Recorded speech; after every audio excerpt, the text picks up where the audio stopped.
Ladies and gentlemen, welcome back to the channel. This is huge right here. This is huge breaking news. Sonya Massey's mother confirms police set her up. This says the cops family lashes out. I ain't gonna say that. You'll see it in the title.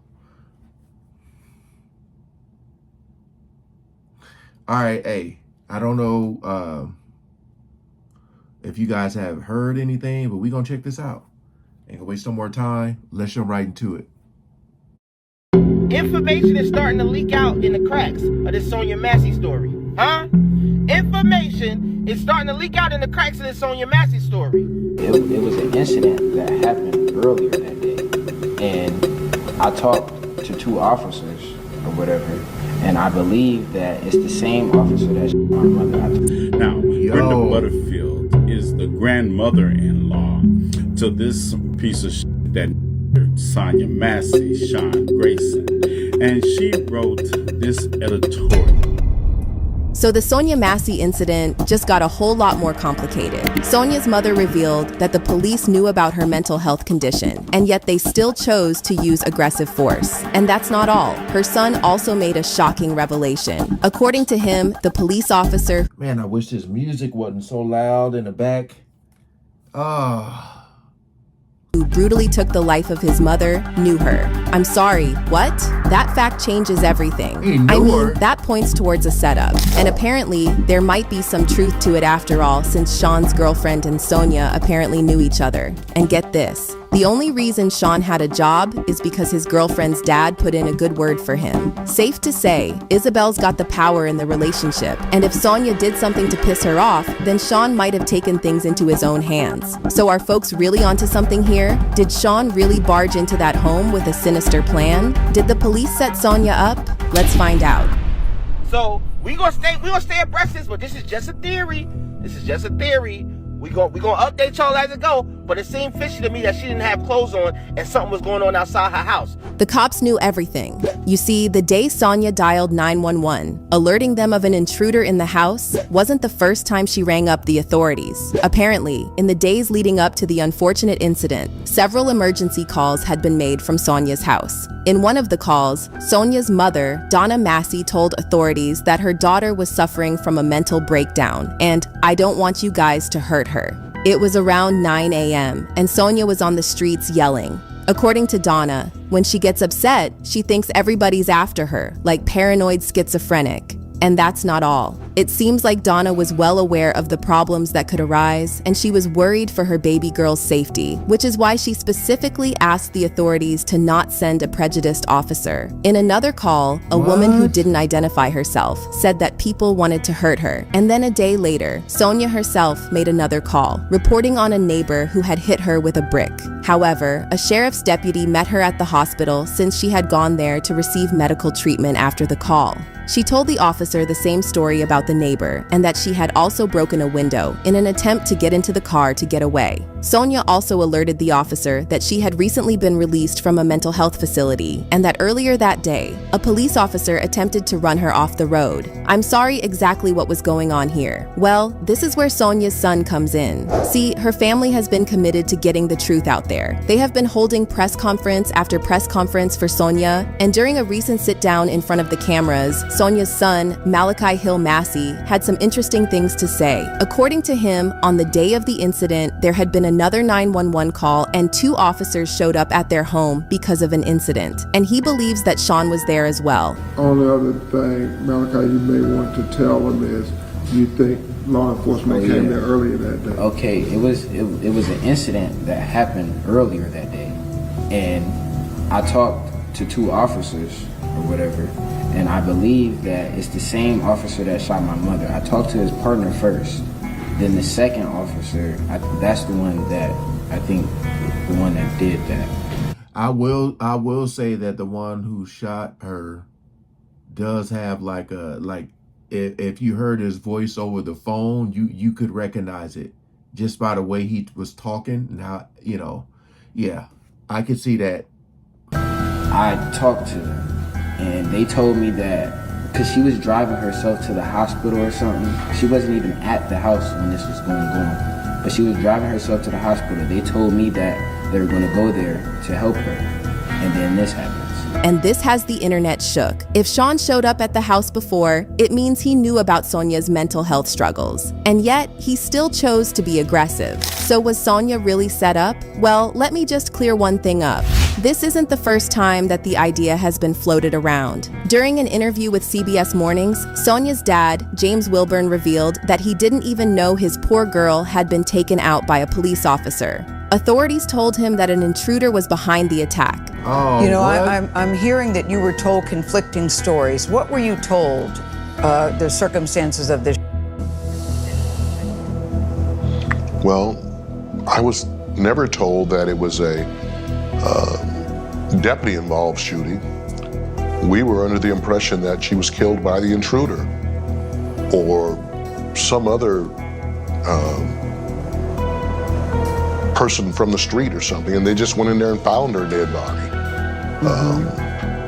I did not find out that the deputies killed her until my brother asked for Sonya's address, and I gave it to him, and he said, "Brother, this says deputies involved." And I'm like, "What are you talking about?" Heck, there was even a story of Sonya doing this to herself. In the end, it was the body cam footage that brought everything to light. Heart-wrenching thing that we've ever seen in our lives, but if it were not for the body cam footage, we would not have known that this occurred. Man. Sonya's dad also talked about her daughter having some kind of idea about what was about to happen. She had said to the officer, "I rebuke you in the name of Jesus," which seemed to set him off. What do you think she meant? What does that mean? What was going on that you think that she would say those words to him? I think that she feared for her life. There was some premonition that she had. And it seems like he was just an emissary of Satan. And, you know, speaking of the body cam footage, Shawn had turned off his body cam during the interaction. It was his partner's body cam footage that ended up revealing the truth. So did Shawn turn it off because he had already planned everything out? Was he trying to cover up his tracks? Was it not a random, senseless act of violence as we've been led to believe so far? Well, it does look like it. I mean, even if he turned his camera off, you still was going to get, like, I don't know if he tried to, if he thought that they wouldn't, I don't know. I'm confused on that one. Because you shut your camera off, but your partner still has his on. So I don't know what that was going to do, unless he thought that they wouldn't, that they would try to cover that up. I don't know. Maybe that's what was going through his head. According to the information that has come to light so far. One person commented, "That's why he called her a crazy B word. He already knew her from the day before." And if you think that's a stretch, wait till you find out about the hidden connection between Sonya and Shawn's girlfriend.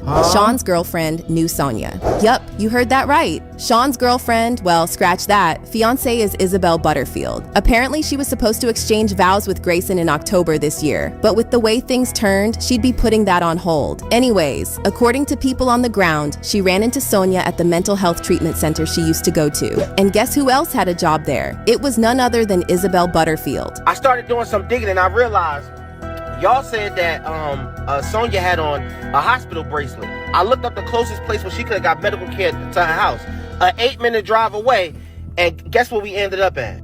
Capital Community Health Center. And this is where the theories start coming in. You see, Sonya had her hospital bracelet on when she passed away. And so a lot of folks think that before the incident, she was at the health center, getting treated, but something went down between Isabel and Sonya, which led Sonya to rush home. Could it possibly be that the police actually, especially Shawn Grayson, who I'm talking about, actually caused the situation in the backyard, and then they took the call?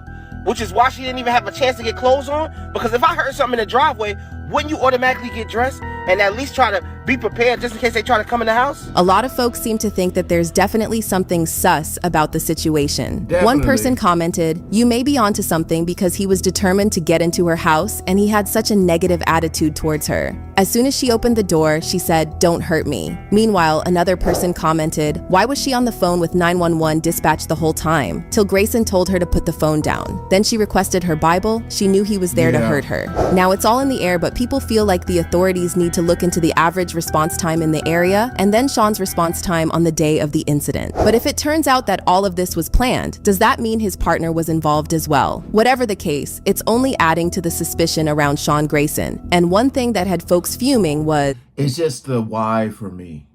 I know it's hard to question evil, but like, what the hell did she do to him to deserve this? You know?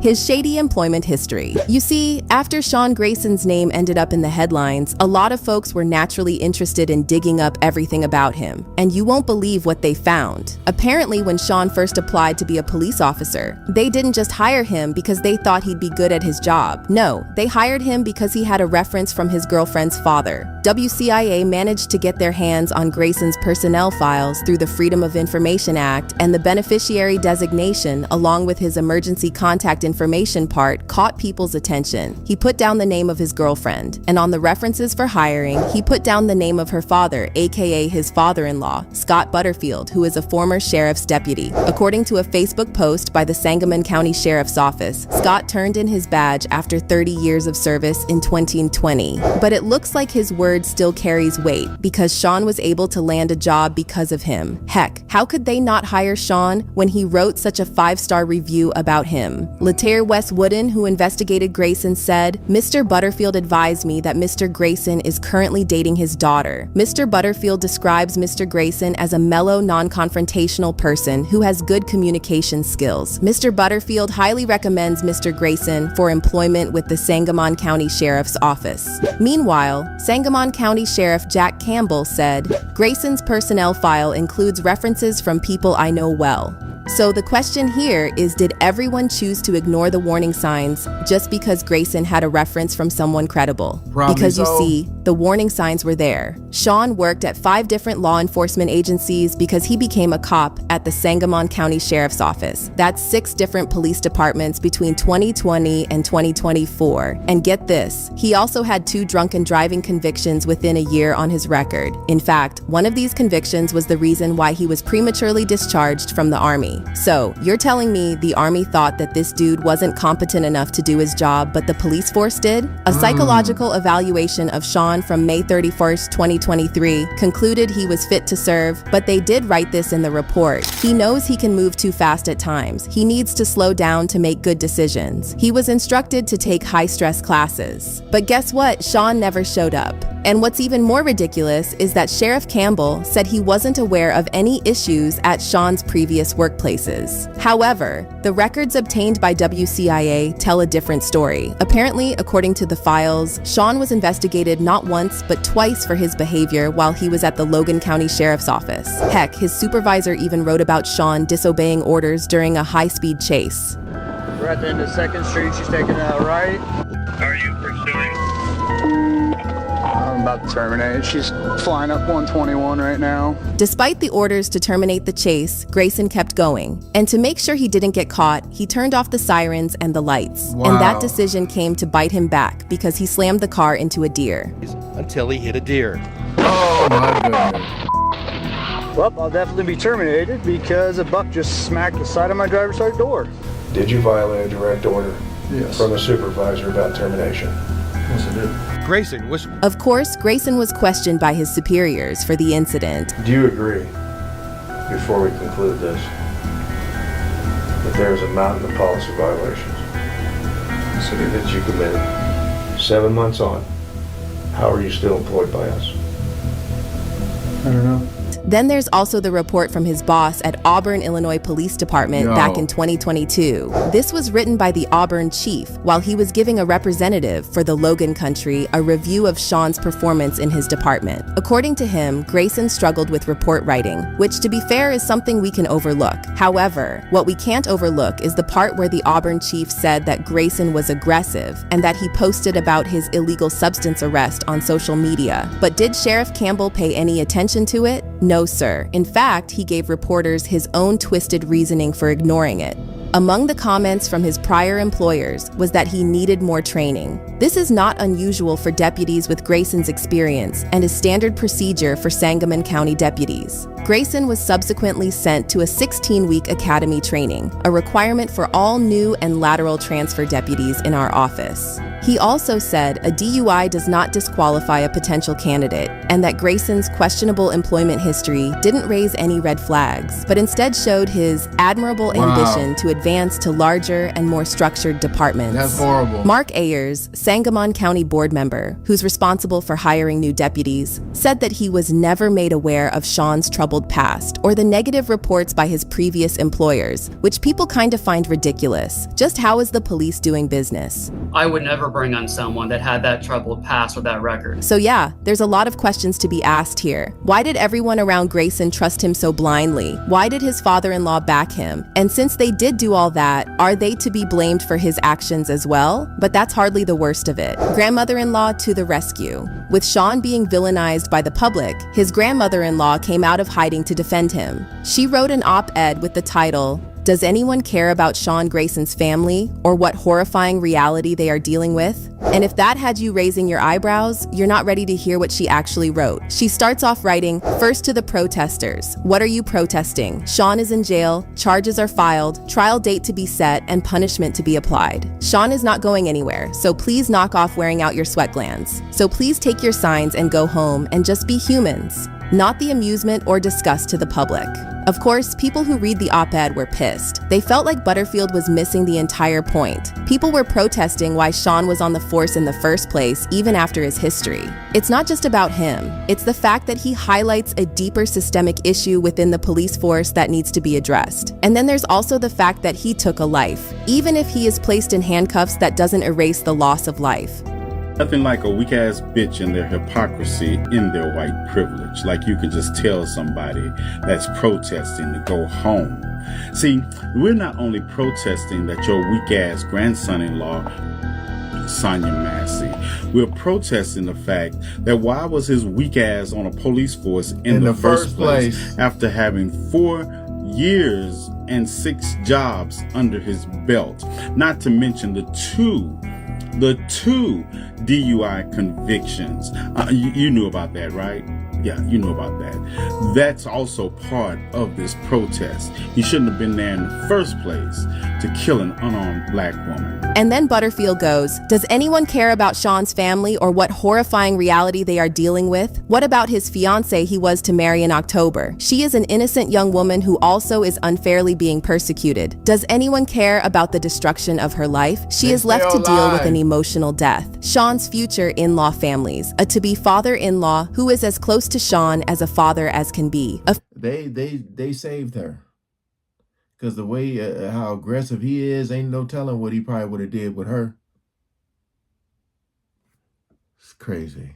Future mother-in-law, sister-in-law, and brother-in-law, who is Shawn's friend. Future grandparents who loved Shawn dearly and still do. Shock, disbelief, and reality, but an undying support for Shawn. The past cannot be relieved, the future is unknown. And once again, fans were pissed. Why would Shawn's family be the ones suffering here? What about the kids of the mother whose life he took? Exactly. What about Sonya's family and friends? And what's this about Shawn's fiancée dealing with an emotional death? What about Sonya's family who had to bury her physically? Yes. This weak-ass bitch talks about horrifying realities.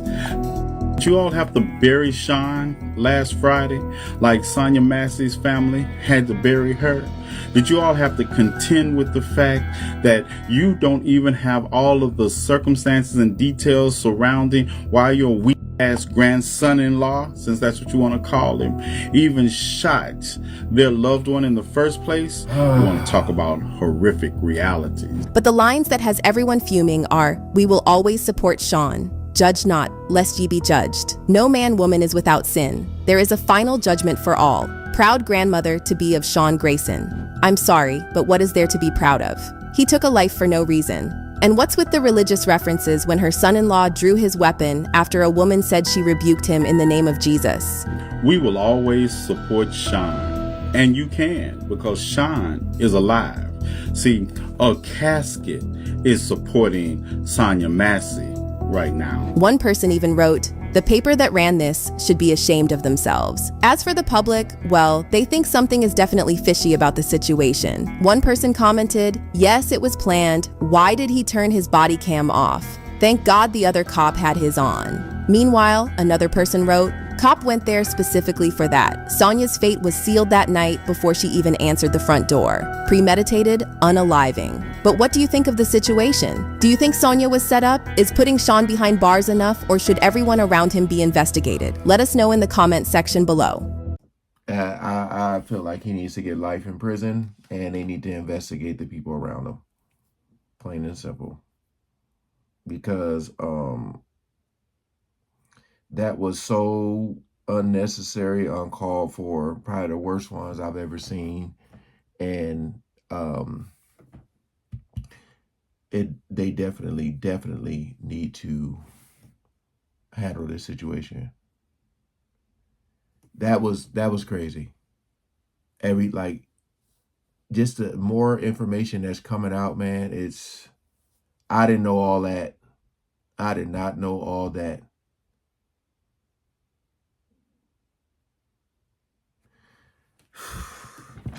Appreciate y'all coming over. Please comment below, like, share, and subscribe. Peace out.